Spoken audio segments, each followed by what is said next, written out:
Today my topic is about polymorphism. Polymorphism is the ability of one object to be treated and used like another object. The world is full of objects. A door is an object that needs to be opened or closed, but an open procedure works differently on different objects. For example, if you are open a door, open a drawer, open a bank account, open a file, open your eyes, here all we are using open procedures, but the action is behaving in differently in different classes. One open procedure can open anything if it gets the correct arguments. So the polymorphism means one name many forms, one function behaves different forms. Many forms of a single object is called polymorphism. For example, your mobile phone, one name but many forms. As phone, as camera, as MP3 player, as radio. You can see the same thing but in different forms. Polymorphism could be static and dynamic and both. The method overloading is static polymorphism while method overriding is dynamic polymorphism. Overloading in simple words means more than one method having the same method name that behaves differently based on the arguments passed while calling the method. This is called static, which method to be invoked is decided at the time of compilation. Then another is overriding. It means a derived class is implementing a method of its superclass. The call to override a method is resolved at runtime is called runtime polymorphism.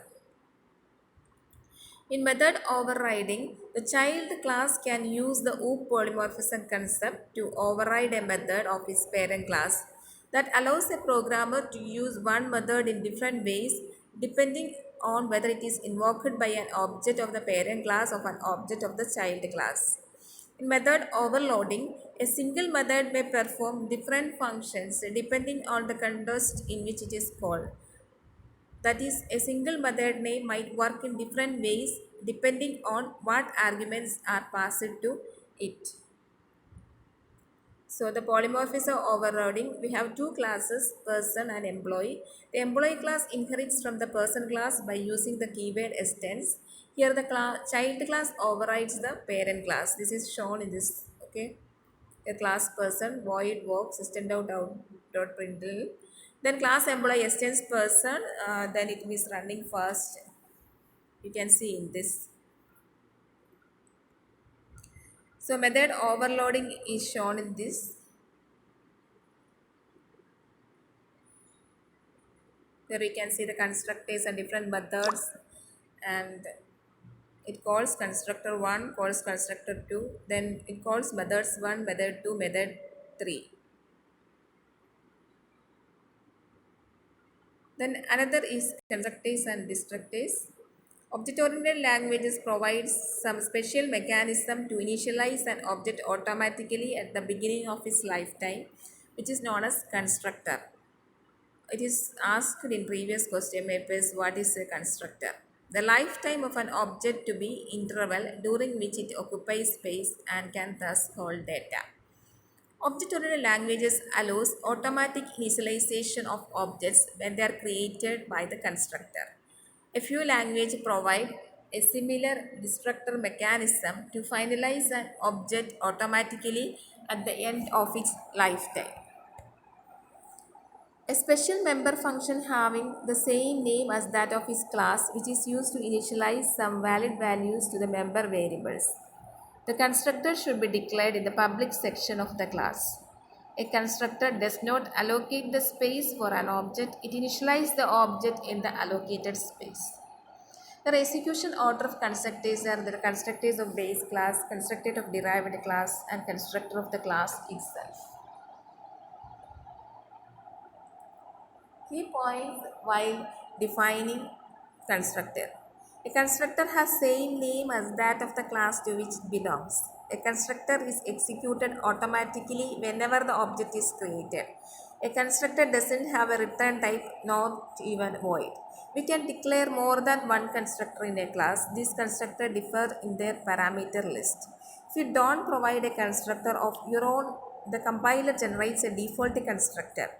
A constructor can preferably be used for initialization and not for input-output operations.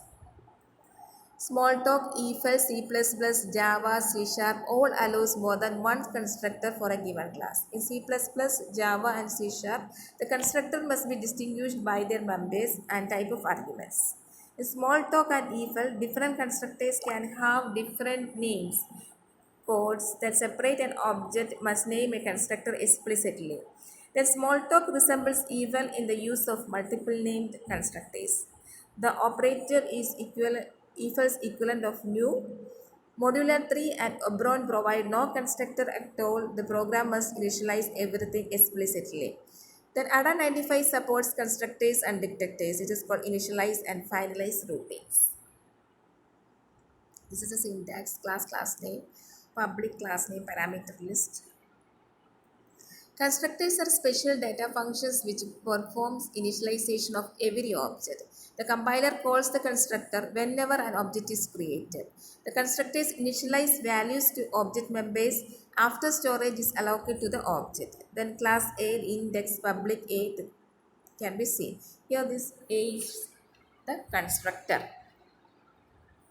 Here we can see in example C++, we can see the example of constructor in C++. There are different types of constructors. In Java, default, no arguments, parameterized. In C++, default constructor, parameterized constructor, copy constructor. So we can look EFL constructors and expanded objects. In EFL, every variable is initialized to a default value. For a built-in types, default values are all 0. For reference to object, default value is void. For variables of expanded classes, types, defaults are applied recursively to members. And new objects are created by invoking EFL, creation of operator, where we can see variable dot creator dot args, where variable is a variable, var is a variable of some class type t, and creator is a constructor for t. In the common case, var will be a reference and the creation of operator will allocate space for an object of class t and then call the object's constructor. We can see what is default constructor. Default constructor is the constructor which doesn't take any argument. It has no parameter. The constructor is called as soon as the object is created, which initializes its data members. If you do not define a constructor explicitly, the compiler will provide a default constructor implicitly. Then class name, constructor definition is shown. This is default constructor, class cube, int side, public cube, side is equal to 10, int main cube. Parameterized constructor. A parameterized constructor are the constructors with parameter. Using this constructor, you can provide different values to data members of different objects by passing the appropriate values as arguments. The constructor that can take arguments are called parameterized constructor. The C++ permits us to achieve these objects by passing argument to the constructor function when the objects are created. The class cube public int side cube int x is equal to side is equal to x, then int main cube c1 c2 c3. We can see this is parameterized constructor, how it is using, and this example. In order to initialize various data elements of different objects with different values when they are created, C++ permits us to achieve these objects that can take argument are called parameterized constructor. It is include class rectangle, you can say rectangle, int a, int b, length, int area. Then another is copy constructor. Copy constructor is a constructor that creates new object using an existing object of the same class and initialize each data member of newly created object with the corresponding data member of existing object passed as argument. Since it creates a copy of an existing object, it is called copy constructor. These are special type of constructors which takes an object as argument and it is used to copy values of data members of one object into other object. You can see in the example of copy constructor. Another is destructors. Is a member function having same name as that of constructor, but it is preceded by tilde symbol and is executed automatically when object of a class is destroyed. A destructor function is called automatically when the object goes out of scope. The function ends, the program ends, a block containing temporary variable ends, a delete operator is called. Key points by defining destructor. A destructor has same name as that of the class to which it belongs, preceded by the tilde sign. A destructor is executed automatically whenever the object is destroyed. A destructor doesn't have a return type, not even void, and no arguments. There is only one destructor in class. If you can provide a destructor of your own, when then the compiler generates a default destructor, a destructor can be used to deallocate memory for an object and declared in the public section. So syntax need for destructors to deinitialize the objects when they are destroyed, to clear memory space occupied by a data member. This is how the destructors are using. Example of a destructor is shown in this.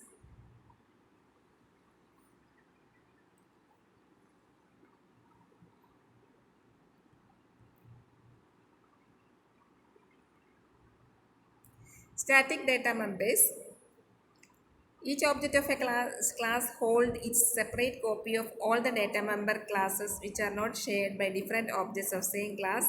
A static data member is a data member that gets memory only once for the whole class, no matter how many objects of the class are created. This common copy is shared by all objects of the class. The static data member are defined and declared separately because the normal data member gets their memory corresponding to their objects. The static data members which are not associated with any object needs to be defined explicitly outside the class. This static data members is shown. This is all. I will come with the next video of dynamic method in next class. Till then, bye.